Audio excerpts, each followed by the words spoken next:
It's 1662. A Portuguese queen arrives in England, and asks for a simple cup of tea. but the British are totally confused. Is it an animal to hunt? A tree leaf to eat? Nobody in Britain had any idea what tea was. Yet, fast forward just 180 years, and Britain is drinking 100 million cups a day. They even fought wars over it. An unknown leaf became Britain's national drink, and they addicted the entire world to it. But tea isn't British at all. The true story starts 3,000 years before Christ, in China. A man was boiling water on a very windy day. A mysterious leaf blew into his pot. The water turned a reddish color. Intrigued, he took a sip.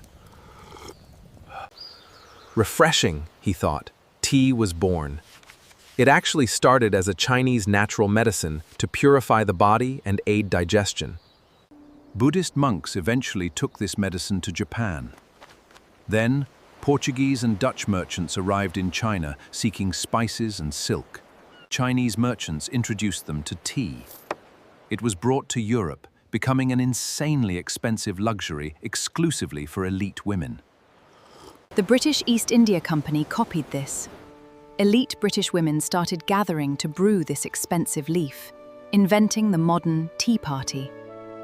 But how did this premium, female-only luxury become a daily drink for the working-class masses?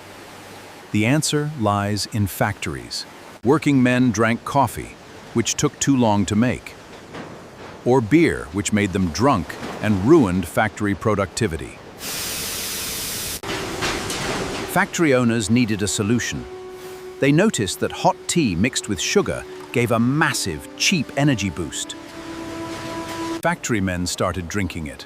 Seeing tough, muscular workers drink tea completely destroyed the women-only stereotype. Tea went mainstream. Every family wanted it. Seeing the craze, the British government did what they do best. They slapped a massive tax on tea. Tea became unaffordable. This triggered massive smuggling. Smugglers started mixing grass, toxic leaves, and chemicals to create fake tea. Fake tea literally started killing people. It is estimated that up to 50% of the tea consumed in Britain was illegal.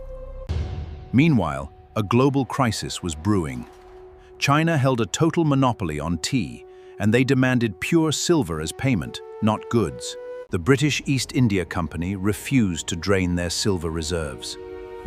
So, they came up with a dark, terrifying master plan. Using their power in the Indian subcontinent, they forced farmers in Bengal, Bihar, and Assam to completely stop growing food. Instead, Indian farmers were brutally forced to cultivate opium, a highly addictive and illegal narcotic drug. The British smuggled this opium into China, selling it to illegal Chinese drug lords in exchange for the silver they needed. They then used that exact same silver to buy Chinese tea. The devastating opium for tea cycle was born. The consequences were catastrophic. In India, agricultural lands were ruined by forced opium farming, plunging farmers into deep poverty. In China, a massive drug epidemic exploded. Nearly 10 million Chinese people became hopelessly addicted to British opium. To save its people, the Chinese government declared the world's first war on drugs. They burned millions of dollars of British opium. Chinese authorities blocked British ships and arrested British smugglers.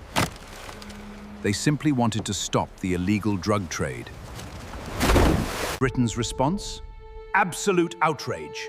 Claiming free trade was violated, the British Kingdom officially declared war on the Chinese Empire. Britain responded by sending their massive, unstoppable naval fleet. Facing this overwhelming modern technology, the older Chinese ships simply couldn't compete. The Opium Wars were brutal. Around 20,000 people, mostly Chinese, died.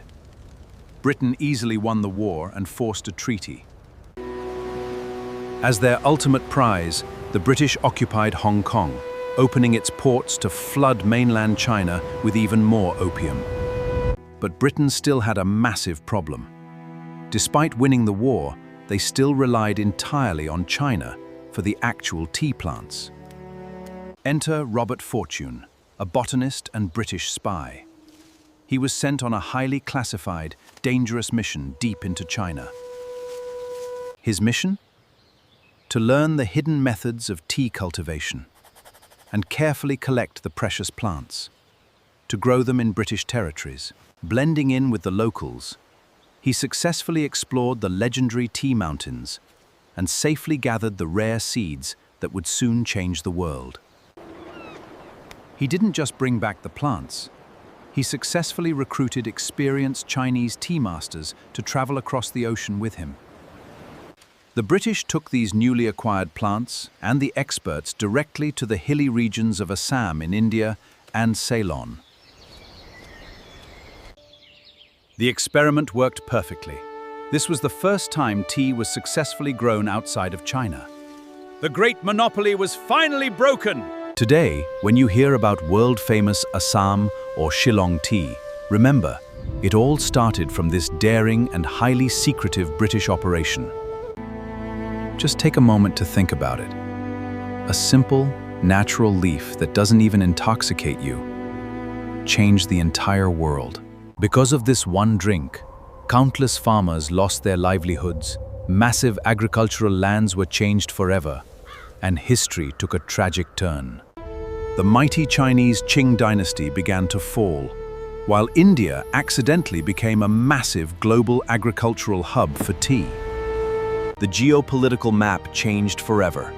Hong Kong fell under British rule for over a century, creating complex political situations that continue even today. All of this global chaos, intense political rivalry, and dramatic history happened for one simple reason: so the British could have their tea.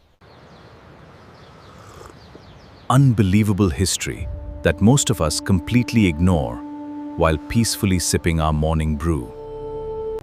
But the unbelievable story of tea doesn't stop here. Did you know this exact same leaf also built a global superpower?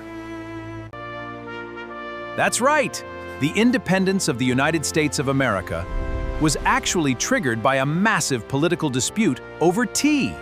If you want to hear that mind-blowing story next, let me know in the comments. Subscribe for more Untold history. See you next time.